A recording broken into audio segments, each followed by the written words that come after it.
महाराष्ट्राच्या राजकारणात पुन्हा एकदा खळबळ उडाली आहे आणि ही खळबळ रोहित पवारांच्या गंभीर आरोपांनी. त्यांनी एक राजकीय बॉम्ब टाकलाय. अजित पवारांच्या निधनाच्या नंतर अवघ्या 18 दिवसात राष्ट्रवादी काँग्रेस पक्षामध्ये सत्ता संघर्ष सुरू झाला. राज्य शोकसागरात असताना काही नेते वेगळी राजकीय चाली खेळत होते असा दावा रोहित पवारांनी केला आणि त्यामुळे राजकीय वर्तुळात खळबळ उडाली. पटेल तटकरेंना राष्ट्रवादी ताब्यात घ्यायची होती. एक पत्र अजितदादांच्या पक्षाकडनं हे इलेक्शन कमिशनला देण्यात आलं. जे कार्याध्यक्ष असतील यांना पक्षाचे पूर्ण अधिकार त्या ठिकाणी दिले जातील. त्याच्यामध्ये सह्या कोणाकोणाच्या आहेत? प्रफुल्ल पटेल, सुनील तटकरे. रोहित पवारांचा सनसनाटी आरोप. फेब्रुवारीला हे पत्र इलेक्शन कमिशनला सुनेत्रा काकींना न सांगता त्या पक्षाची आणि पूर्ण अधिकार जे अजितदादांकडे होते ते पूर्ण अधिकार हे प्रफुल्ल पटेलांना या पत्राच्या माध्यमातून त्या ठिकाणी दिलं गेलं. राष्ट्रवादी काँग्रेसनं फेटाळले आरोप. आणि प्रत्येक दिवस प्रसिद्धीसाठी वेगवेगळं काही ना काहीतरी बोलत राहणं, एक तर आपल्या पक्षात काय चाललंय ते बघावं.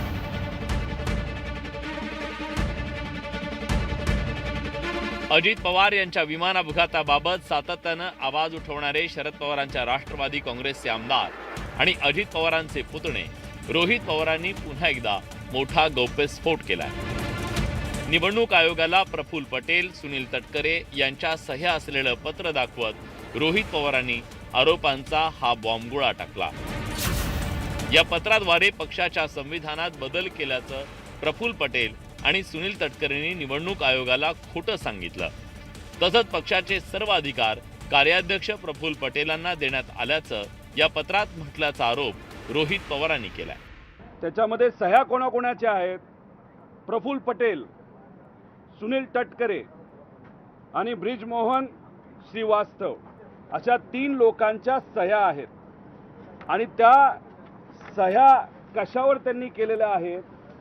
एक तर त्यांनी खोटं सांगितलं की त्यांचे जे कॉन्स्टिट्यूशन आहे, एक प्रत्येक पक्षाचं कॉन्स्टिट्यूशन असतं, हे बदलण्यात आलेलं आहे.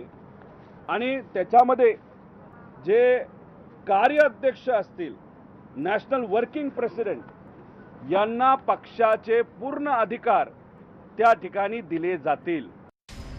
अजित पवारांच्या मृत्यूनंतर चौथ्या दिवशी सुनेत्रा पवारांनी राज्याच्या उपमुख्यमंत्री पदाची शपथ घेतली. अशात पटेल आणि तटकरेंनी निवडणूक आयोगाला पत्र पाठवताना सुनेत्रा पवार किंवा पार्थ पवार यांना विश्वासात घेतलं नव्हतं असा आरोप रोहित पवारांनी केलाय. म्हणजे अजितदादांना जाऊन फक्त 18 दिवस झाले होते आणि 16 फेब्रुवारीला हे पत्र इलेक्शन कमिशनला सुनेत्रा काकींना न सांगता, पार्थला न सांगता, बाकी आमदारांना विश्वासात न घेता हे या 3 नेत्यांनी, खास करून प्रफुल्ल पटेल आणि सुनील तटकरेंनी ही ताकद त्या पक्षाची आणि पूर्ण अधिकार जे अजितदादांकडे होते ते पूर्ण अधिकार हे प्रफुल्ल पटेलांना या पत्राच्या माध्यमातून त्या ठिकाणी दिलं गेलं. विशेष म्हणजे या पत्राची कुणकुण लागताच उपमुख्यमंत्री आणि राष्ट्रवादी काँग्रेसच्या राष्ट्रीय अध्यक्षा सुनेत्रा पवारांनी 10 मार्चला निवडणूक आयोगाला पत्र लिहिल्याचा दावा रोहित पवारांनी केलाय. 28 जानेवारीला अजित पवारांचा झालेला अपघात ते सुनेत्रा पवारांनी 26 फेब्रुवारी रोजी राष्ट्रीय अध्यक्षपदी झालेल्या निवडीच्या कालावधी दरम्यान पक्षाकडून जो पत्रव्यवहार निवडणूक आयोगाकडे करण्यात आला तो ग्राह्य धरू नये असं या पत्रात नमूद करण्यात आल्याचं रोहित पवार म्हणाले. अजितदादांचा ॲक्सिडेंट 28 जानेवारीला जो झाला त्या दिवसापासून मी म्हणजे सुनेत्रा काकी या अध्यक्ष होऊपर्यंत मध्ये जर कुणी कुठला पत्रव्यवहार इलेक्शन कमिशनला केला असेल तो नल अँड व्हाईट ठरवला जावा. म्हणजे तो कुठलाही जो संवाद असेल, पत्रव्यवहार असेल, हा गृहीत धरू नये असं कुणी त्या ठिकाणी लिहिलेलं आहे तर सुनेत्रा काकींनी लिहिलेलं आहे. रोहित पवारांनी केलेल्या या आरोपांमुळे एकच खळबळ उडाली आहे. प्रफुल्ल पटेल आणि तटकरेंना पक्ष ताब्यात घ्यायचा होता असा आरोप रोहित पवारांनी केलाय. हे कुठेतरी सिद्ध होतं की प्रफुल्ल पटेल आणि सुनील तटकरेंना पक्षाचा ताबा घ्यायचा होता. कारण का अजितदादा हयात असताना जे फालतू खर्च होते, नरेश अरोरावरचा खर्च असेल, इतरही काही खर्च असतील, काही गोष्टी पार्टीमध्ये चुकीच्या पद्धतीने होत होत्या, काही लोकांचं कर्तृत्व नसताना सुद्धा त्यांना मोठी मोठी पदं पक्षामध्ये दिली होती आणि मग दादा कार्यकर्त्यांचं आमदारांचं ऐकत होते.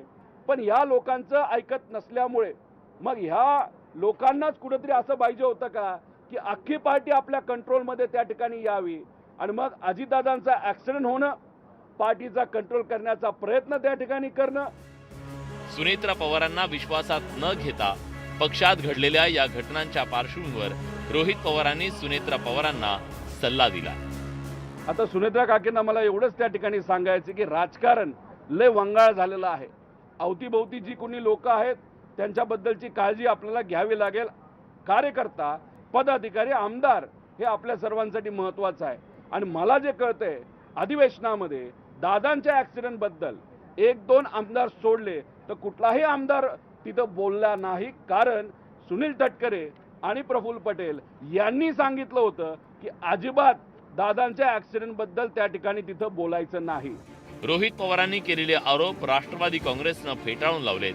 रोहित पवार यांच्याकडून केवळ संभ्रम निर्माण करण्याचा प्रयत्न करण्यात आलाय असा दावा अजित पवारांच्या पक्षाच्या मोठ्या नेत्यांनी केल्याची माहिती सूत्रांकडून मिळतेय. निवडणूक आयोगातील आणि कोर्टातील कायदेशीर काम पाहण्यासाठी हे अधिकार देण्यात आले होते असा दावा पक्षातल्या नेत्यांकडून केला जातोय. पक्षाचं राज्याचं संघटन ज्या पद्धतीने आज काम करत आहे त्याच्यामुळेच स्वतःच्या राजकीय अस्तित्वाची भीती ज्याला तयार होत असते त्यांना तशा पद्धतीची वक्तव्य झालेली आपल्याला पाहायला मिळू शकतात. यापेक्षा याच्यामध्ये काय वेगळं आहे असं मी स्वतः त्या ठिकाणी काय मानत नाही. आणि प्रत्येक दिवस प्रसिद्धीसाठी वेगवेगळं काही ना काहीतरी बोलत राहणं, एक तर आपल्या पक्षात काय चाललंय ते बघावं. अजित पवार यांच्या निधनानंतर राष्ट्रवादी काँग्रेसमध्ये अत्यंत वेगानं राजकीय घडामोडी घडल्या. सुनेत्रा पवारांनी मुख्यमंत्री पदाची शपथ घेतली. तसंच काही दिवसांनी त्यांच्या हाती पक्षाची सूत्र सोपवण्यात आली. या सगळ्या घडामोडीत राष्ट्रीय कार्याध्यक्ष प्रफुल्ल पटेल आणि प्रदेशाध्यक्ष सुनील तटकरेंनी महत्वाची भूमिका बजावली.